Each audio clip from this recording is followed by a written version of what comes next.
It's getting dark out here. Let's bang out this video. I want to talk to you about how to get high school athletes, college athletes, strong, athletic, jacked, explosive. Here's what it comes down to. In the off season, the athletes should be doing strength and conditioning, aka sports performance work, 3 to 4 lifting / strength-based sessions a week. You want to move these workouts at a fast pace. You want to start them off with a dynamic warm-up. Make sure it's athletic-based. During that dynamic warm-up, get some short sprint action going. Get some jumping going. If you're out on a grass field or you've got gymnastic or wrestling mats, get some cartwheels and tumbling. You see at the underground strength gym with the turf, we do a lot of hand walking. While I'm at the high school, we'll do lateral push-up hand walks.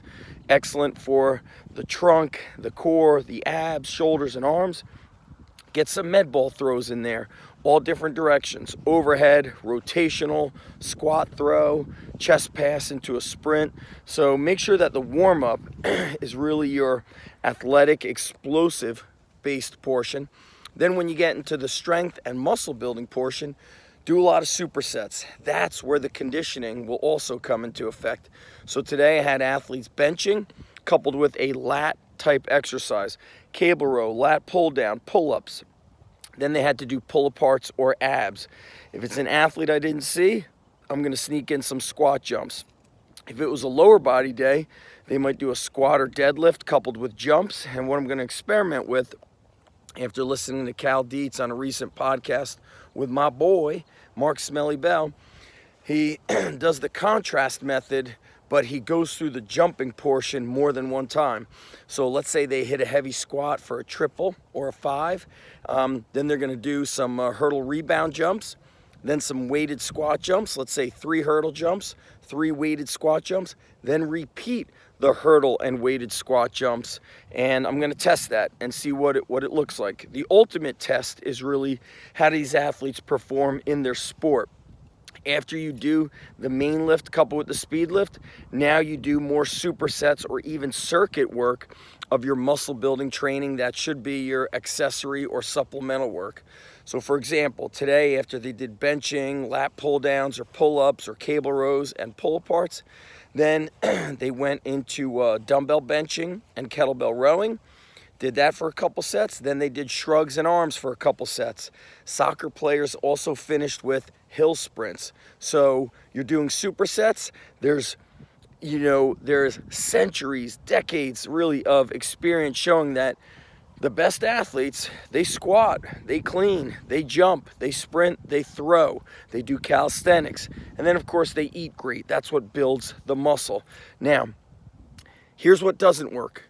Go to the local gym, do a set of half squats, check out Snapchat or Instagram for the next 2 minutes. Do another set, maybe go heavier, not get down low enough on the squat, and then again, spend time looking at social media. That's not what works. So today, looking at everything we did, aside from all the athletic and sprint training in the beginning, we do 5 sets of bench, 5 sets of pull-ups, 5 sets of pull-aparts. That's 15 rounds, 15 sets right there. Then they do dumbbell benching and kettlebell rowing. That's 3 of each. That's 21 sets. Then they do shrugs and arms. That's 3 exercises, 3 sets. That's 9. We're at 30 sets. Then they're doing a little bit more pull-aparts, a little bit more abs. Then we go and do 5, 6 sets of sprints, various distances. So we're getting around 40 sets of work. Other days, if I feel like we've got a younger group, a lot of freshmen or a lot of undersized athletes, we're going to make sure we finish with carries. Soccer players today did a lap of walking lunges, and the lap probably gives them about 15 to 20 reps each leg of lunges. They did 2 sets of that. So a lot of supersets, a lot of work, a blend of explosive work, heavy work, and moderate rep ranges done in superset fashion, really inspired by those golden era bodybuilders moving at a fast pace. And that's what raises general physical preparation levels. Now, what about the skill of the sport? That is on them to improve the skill. That is on them, their sport coaches, and really doing, depending on your sport, doing work outside of the sport. So if you're a lacrosse player, you could practice with friends. Tennis players have to get to the tennis club. Swimmers have to get to the pool. Runners could, step outside and get going. Wrestlers could wrestle right out here on the grass, on the sand, at the beach. I mean, I remember wrestling my brother in the living room. We'd be wrestling on the carpet, and whoever lost usually had carpet burn on his face. You don't need to wait for the perfect opportunity. You see, opportunity is always knocking. Some people just don't want to answer the door. It's a beautiful day out here, guys, in Manasquan. I'm Zach Evanesh, Underground Strength Gym, Underground Strength Coach Certification, and soon, Strong Life Brotherhood.